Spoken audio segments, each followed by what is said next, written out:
성경 봉독하겠습니다. 에베소서 2장입니다. 14절부터 22절까지 말씀을 함께 우리 천천히 합독하겠습니다. 14절의 말씀부터 합독하십니다.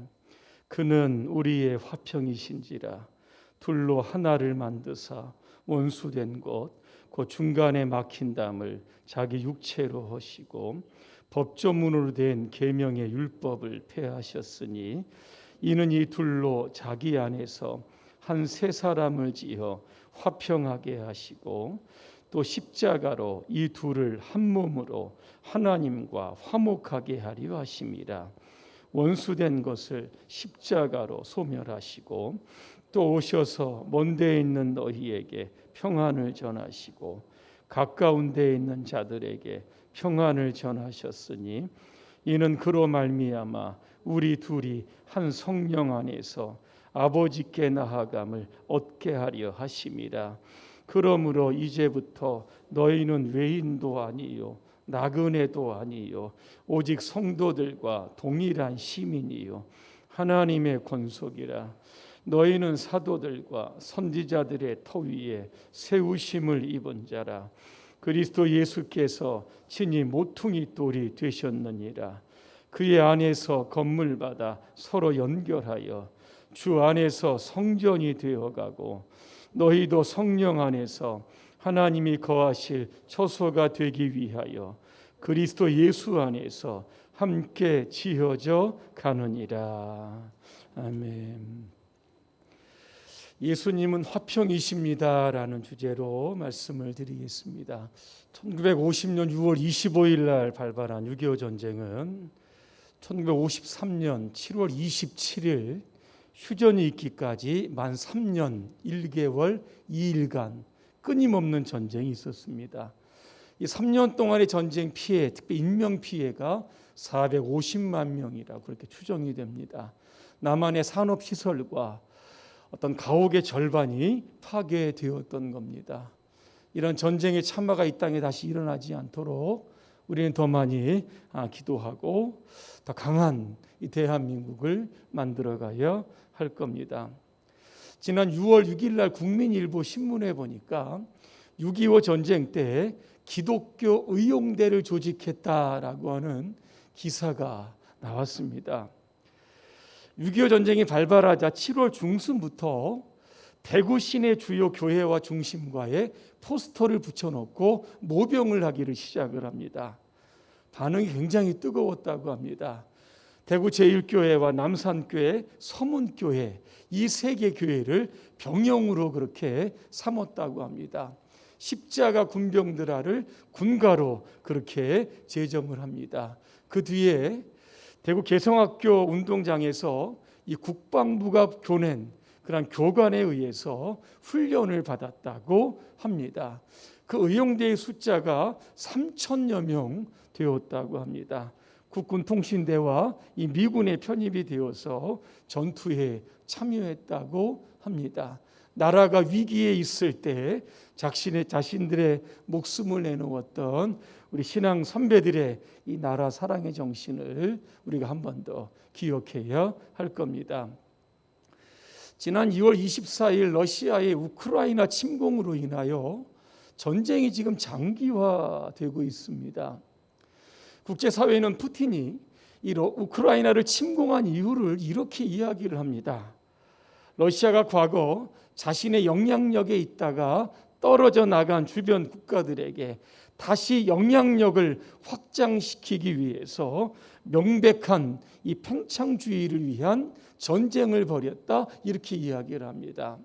그리고 왜 이렇게 전쟁이 길어지는지 성균관대 모 교수는 이러한 지적을 했습니다.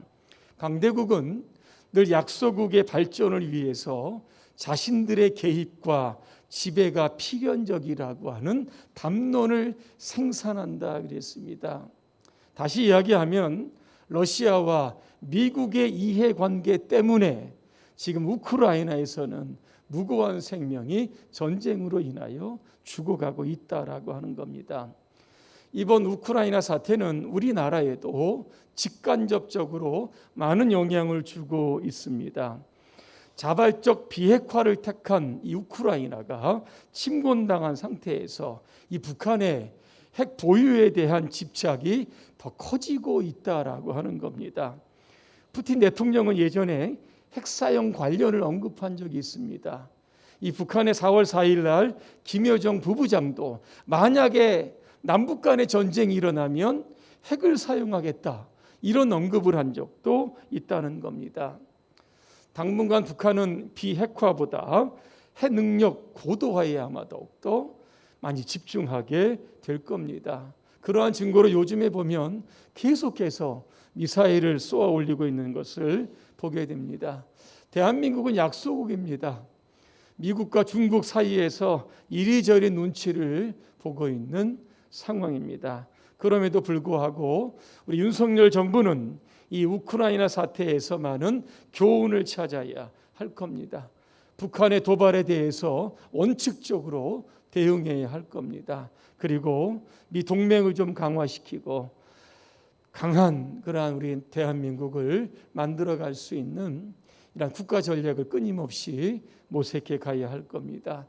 질문 드리겠습니다. 왜 이 땅의 전쟁이 멈추지 않는 것입니까? 혹시 그 이유를 아십니까? 이유를 아신다고 하면 어떻게 하면 이 땅에 전쟁의 종식이 될지 한번 여러분 생각해 보신 적이 있습니까?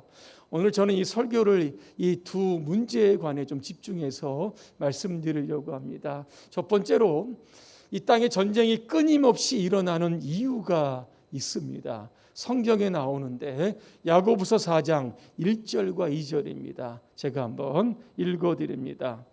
너희 중에 싸움이 어디로부터 다툼이 어디로부터 나느냐? 너희 지체 중에서 싸우는 정욕으로부터 나는 것이 아니냐? 2절입니다. 너희는 욕심을 내어도 얻지 못하여 살인하며 시기하여도 능히 취하지 못함으로 다투고 싸운다 그랬습니다. 전쟁은 어디에서 시작합니까? 싸우는 정욕에서 출발합니다. 이 정욕이라고는 자체가 무엇인가 하면 욕심입니다. 자신의 과도한 욕심을 관천시키려고 하는 강한 의지가 바로 이 정욕이라고 하는 겁니다. 이런 이기적인 욕심이 만약에 발동하게 되면 서로 다투게 되는 겁니다. 결국 싸움이 일어날 수밖에 없는 겁니다. 그래서 여기서 싸움이라고 하는 단어는 나라 간의 전쟁을 이야기하는 것이고, 다툼이라고 하는 것은 개인 간의 분쟁을 이야기하는 겁니다. 싸움과 다툼을 좋아하는 나라들, 사람들 서로 편을 만듭니다. 하나가 되어서 이제 전쟁을 하기를 시작을 하는 겁니다. 집단들끼리 시작된 전쟁, 결국 내전으로 이게 더 크게 일어나게 되고 결국에는 나라와 나라 간의 전쟁으로 이게 번지게 되는 경우가 많이 있다는 겁니다.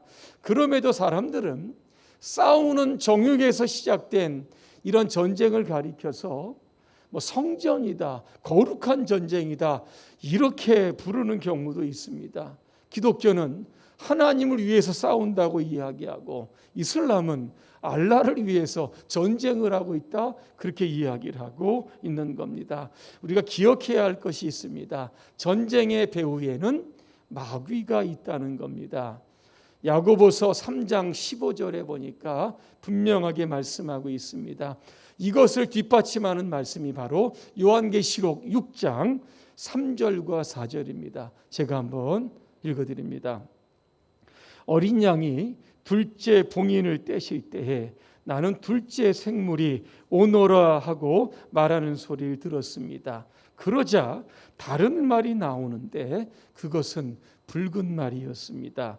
그 위에 탄 사람은 땅에서 평화를 없애고 사람들끼리 서로 죽이게 하는 권한을 받았으며 또 큰 칼 하나를 받았다 그랬습니다. 마귀가 하는 일은 서로 다투고 싸우고 전쟁을 일으켜서 결국은 이 땅에서 화평을 제거하는 것이 바로 사탄이 하는 일입니다. 그래서 여러분의 삶에 크고 작은 분쟁과 다툼과 싸움이 있다라고 하면 그것은 바로 배후에 사탄이 여러분들을 조종하고 있다라고 하는 사실을 반드시 기억해야 할 겁니다. 화평은 하나님이 주시는 겁니다. 야고보서 3장 17절과 18절에 보니까 이런 말씀이 있습니다. 오직 위로부터 난 지혜는 첫째 성결하고 그 다음에 화평하고 관용하고 양순하며 긍휼과 선한 열매가 가득하고 편견과 거짓이 없나니, 그 다음에 보니까 화평하게 하는 자들은 화평으로 심어 의의 열매를 거둔다, 그렇게 말씀하고 있습니다. 사람들에게는 저마다 이 욕심통이 있다고 합니다. 그래서 끊임없이 그곳에 많은 것들을 채우려고 한다고 합니다. 그런데 문제는 다 채워지지 않는다는 겁니다. 늘 부족하다고 느끼는 겁니다. 그래서 물리적으로 전쟁을 해서라도 강압적으로라도 빼앗으려고 하는 인간의 욕심의 이 본능이 결국은 이 땅에서 끊임없는 갈등과 분쟁과 다툼을 초래하고 있는 겁니다. 여러분 안에 이 욕심통, 여러분 오늘 다 깨끗하게 비우시기를 바랍니다. 비워야 여러분의 마음에도 평안이 찾아오는 것이고 우리의 공동체에도 하나님의 평안이 임하게 되는 겁니다. 자, 그러면 전쟁을 종식시킬 수 있는 방법이 무엇인가 있습니다. 단 하나 있는데, 화평이신 예수 그리스도를 믿으면 되는 겁니다. 오늘 성경에 보니까 화평을 방해하는 장애물이 있습니다. 14절에 보니까 중간에 막힌 담이다 그랬습니다. 예수님이 담을 가리켜서 원수다 그렇게 표현합니다. 이방인과 유대인들 사이에서는 담장이 있었습니다. 서로를 넘어가면 안 되는 굉장히 높은 담장이었습니다. 어떤 담장이었냐면 유대인들에게는 선민의식이라고 하는 담장을 계속해서 쌓아 올렸다는 겁니다.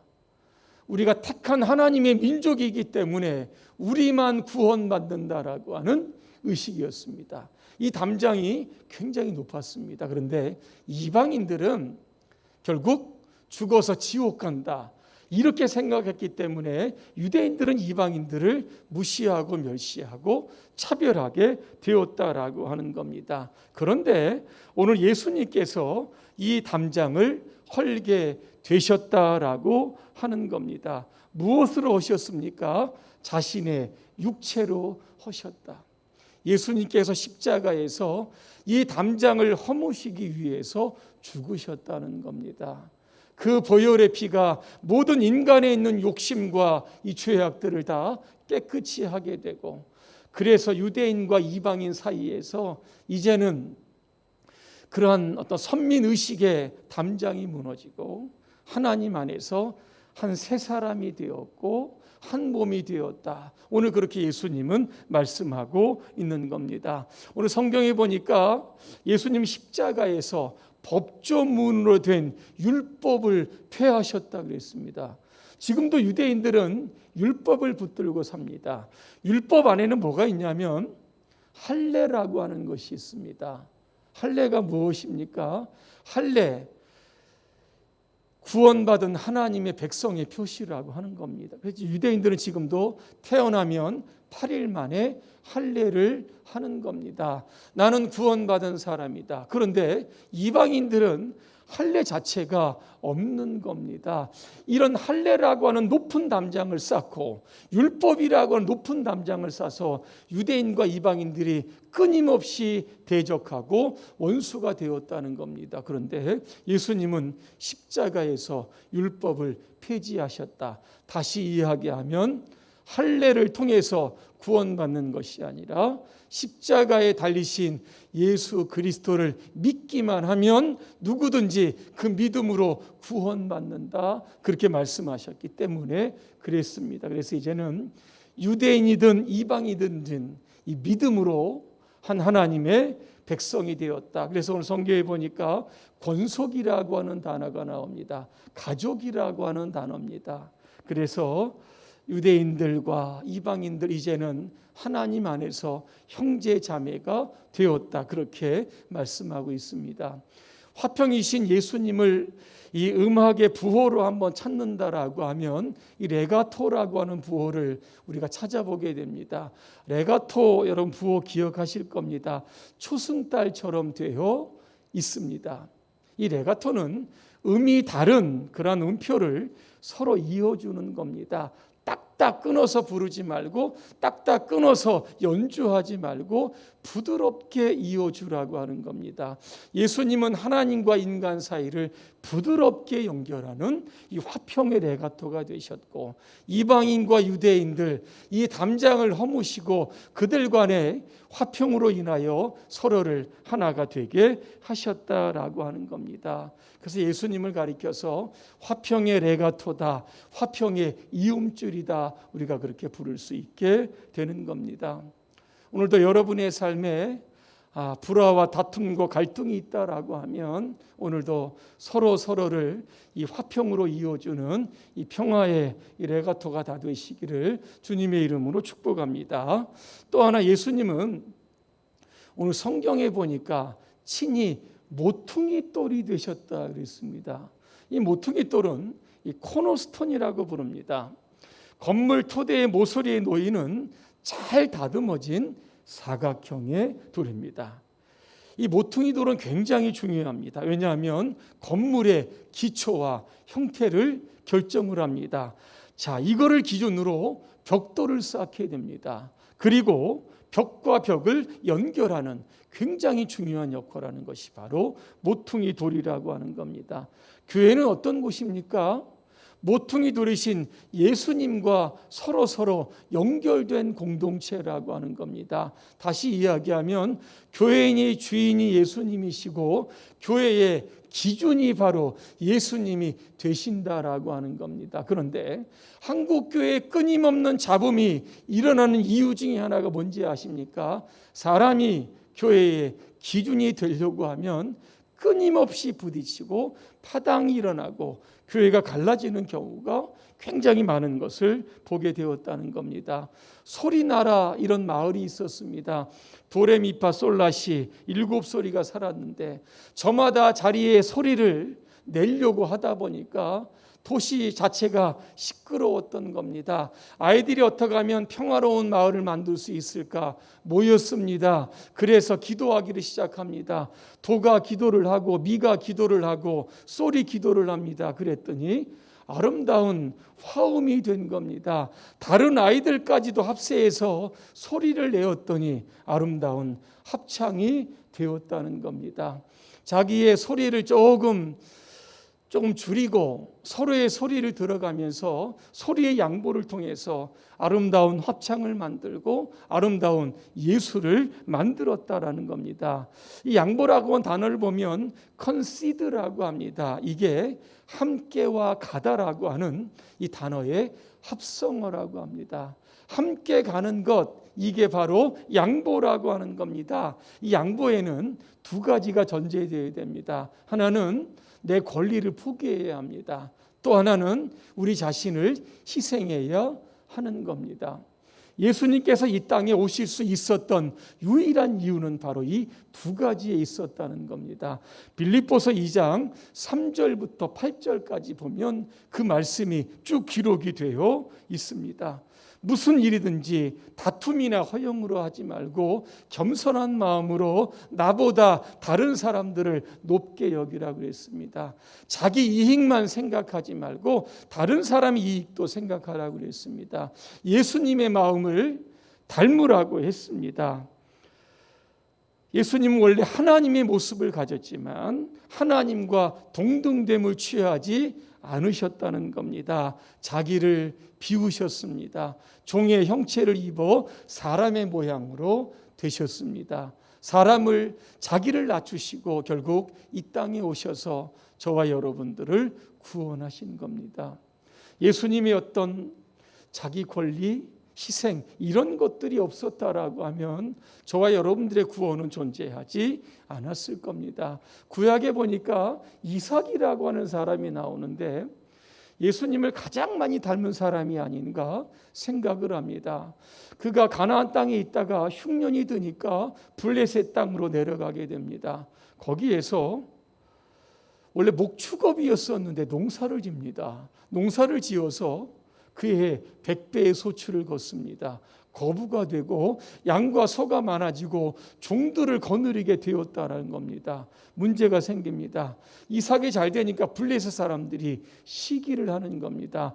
농사의 가장 중요한 게 뭡니까? 물입니다. 그런데 이삭의 아버지였던 아브라함이 그때 파놓았던 모든 우물을 흙으로 다 메워놓게 됩니다. 농사 짓지 말라는 겁니다. 그러면서 블레셋 왕이었던 아비멜렉이 와서 하는 이야기가 뭐냐면 이겁니다. 우리를 떠나가라 그랬습니다. 강제적으로 이삭을 추방시켰다는 것. 근데 이삭은 아무 이야기하지도 않고 그 지역을 옮겨갑니다. 그랄 골짜기로 가서 우물을 팠는데 물이 나오는 겁니다. 그런데 이번에는 그랄 목자들이 와서 우리 땅에서 우물을 팠기 때문에 우리 것이다 주장을 합니다. 억지 주장 아닙니까? 그럼에도 불구하고 이삭은 또 옮겨갑니다. 또 가서 우물을 팝니다. 그랬더니 그들이 또 와서 이것도 우리 것이다 또 이야기를 합니다. 다른 곳으로 또 옮겨서 또 우물을 파게 됩니다. 그때 우물 이름이 뭔지 아십니까? 맨 처음에 팠던 우물은 에색이라고 하는 겁니다. 다퉜다.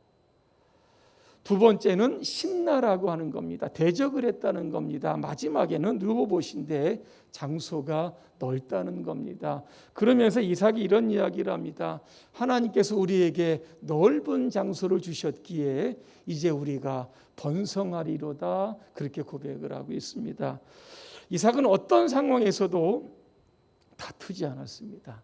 양보했고 또 양보했고 또 양보했습니다. 한 3번 정도 양보하니까 하나님께서 양보하는 이삭에게 복을 주셨다. 나중에는 블레셋 왕 아비멜렉이 와서 우리 평화 협정을 좀 맺자 이렇게 해서 그 땅에 평화가 임했다 그렇게 말씀하고 있습니다.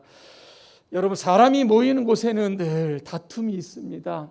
다툼이 싸움으로 번지고 싸움이 더 커지면 전쟁으로 여러분 번지는 겁니다. 전쟁에서 다 망하게 되면 가장 좋아하는 것은 여러분 사탄 마귀가 아니겠습니까?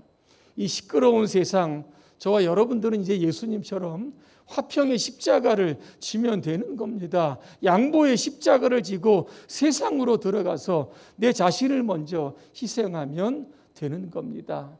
이런 희생과 양보와 자기의 권리와 특권을 여러분 다 내려놓으시기를 바랍니다. 욕심통도 여러분 깨끗이 좀 비우시길 바랍니다. 그래서 이 땅에 주시는 하나님의 평화가 날마다 하늘에서 내려오는 것들을 다 경험하게 되시기를 주님의 이름으로 축복합니다. 기도하겠습니다. 은혜로우신 하나님, 세상은 늘 시끄럽고 다투고 싸웁니다. 이런 세상에 사는 우리들 화평의 십자가를 지고 평화의 이음줄을 그런 역할들을 잘 감당케 하여 주시옵소서. 나로 인하여 한국교회로 인하여 이 땅에 하나님의 평화가 정착되게 하여 주시옵소서. 예수님의 이름으로 기도합니다. 아멘.